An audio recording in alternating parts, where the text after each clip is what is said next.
Hello everyone, welcome to my channel ID Guru. My name is Anura and today we will be discussing the design phase of the ADDIE model. In the earlier video, we discussed the analysis phase in which we understand the learner analysis, a needs analysis, content analysis and context analysis.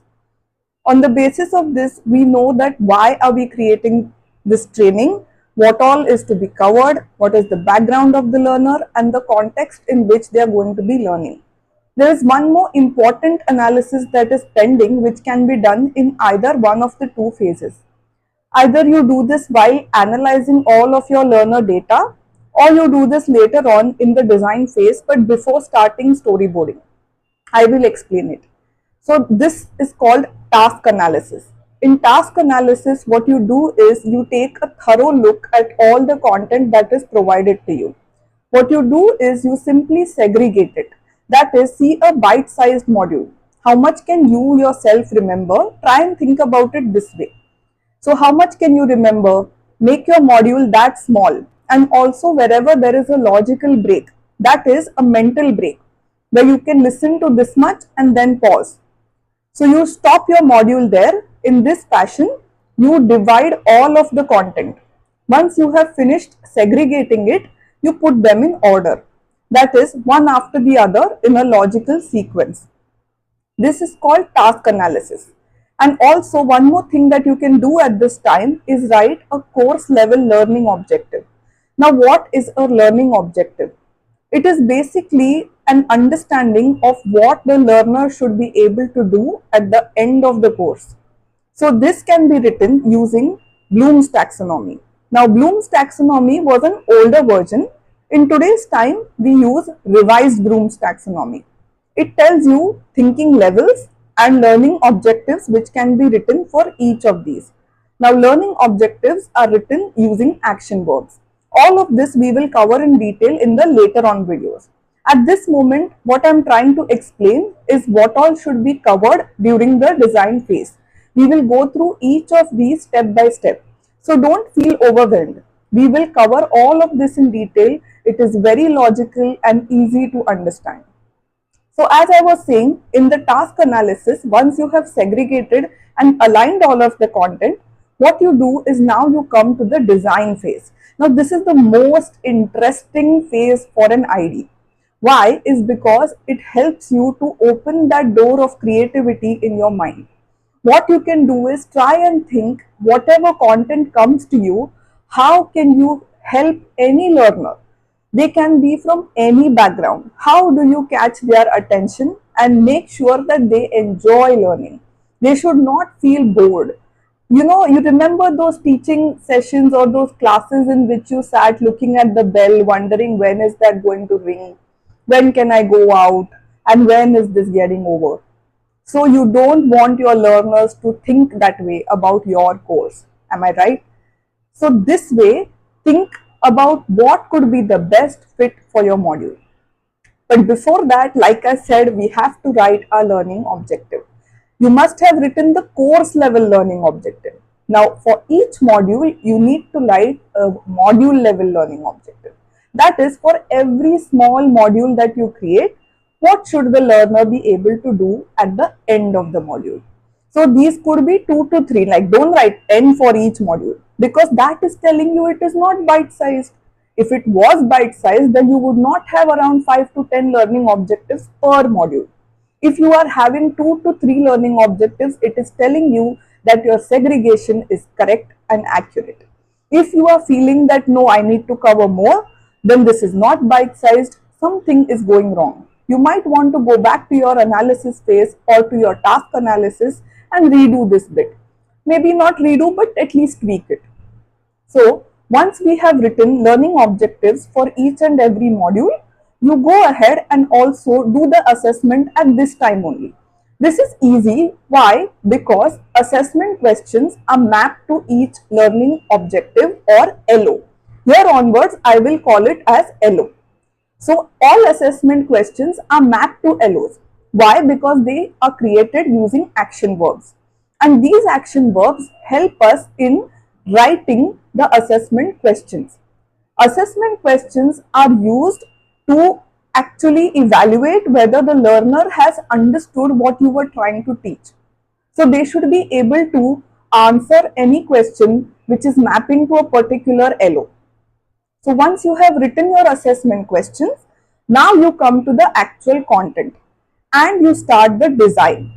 But before this, there is one more small step. That is, you decide the ID strategy for this. That is, on what basis are you going to create this?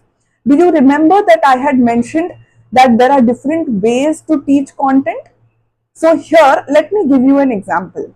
Suppose you get content from the healthcare sector, something to do with hospitals, with ailments, or something that is very technical, little bit difficult to understand. So suppose here you take the ID strategy of storytelling. That is, you help a learner understand by the help of an example, but not one secluded example. There are a series of examples. Maybe you put up the sector of a hospital that is going on and the issues that go on over there and what all any person working there needs to handle. Maybe that is your actual client and what they want to teach their employees. This is actually a client that I have also dealt with. You might also be dealing with it later on. So this was an example. Storytelling is a very good ID strategy. There are many more. So you should think about this before you actually start storyboarding. Once, excuse me. So once you have decided the ID strategy, after that you start storyboarding. Storyboarding means understand it as the blueprint.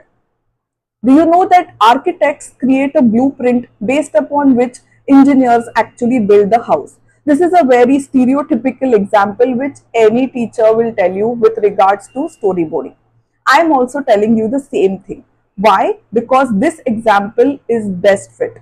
That is, you understand it that if the architect makes mistakes, then the engineer is going to do the same mistake. So as the ID, it is fully your responsibility that the storyboard should be a correct and foolproof, data, or what do you say, a blueprint for your graphic designers, for your programmers, for your client to look at and say that this works. So you can do this either using MS Word or you can do this using PowerPoint. You can have a reference to a lot of templates or you can create one on your own. I will be explaining both of these and how to write them. These include instructions for the graphic designer, for the programmer, and also it explains in a lot of granular detail how the content is going to look in the final end product. So what we do as IDs is that we have a lot of revisions and feedback that is taken from the client on the storyboard till they are satisfied and they give you a sign off. Once you get a sign off, only then do you start with the development. Till you don't get a sign off on the storyboard, don't bother. Reason being that if the storyboard changes, all your effort will go waste. Your graphic designers will have to create the images, the GIFs, or any other kind of graphic material again. Your developers will have to recode it.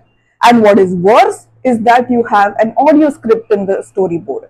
If you have voiceover artists, then that is going to charge you big time. Every word that is changed will cost you. So you want that voiceover script to be finalized, only then will it go to a voiceover artist. In today's time, we have AI and we also have machine generated voice, which many clients are okay with. That makes our life easier as an ID because machine voiceover can be edited quickly. For voiceover artists, we have a lot of problems because you need the same artist, same style of speaking, no mistakes, and you get charged per word. So all of this is part of a storyboard. The content, the instructions for the voiceover artist, instructions for the graphic designer, and instructions for the programmer, and lastly, the assessment questions. All of these come together and actually form a storyboard. In this, all your creativity can go ahead and take full-fledged fun of this entire phase. So this is the design phase. In the next module, we will cover the development phase. See, by mistake, I said module. It is because you get so engrossed in creating it. It is so much fun.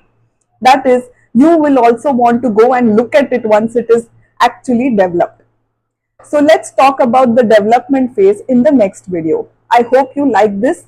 If you did, if you learned something nice, then please share this, subscribe to my channel, and also tell your other friends who are struggling with it to come and take a look at these videos. So share, like, and subscribe to my channel. Thank you.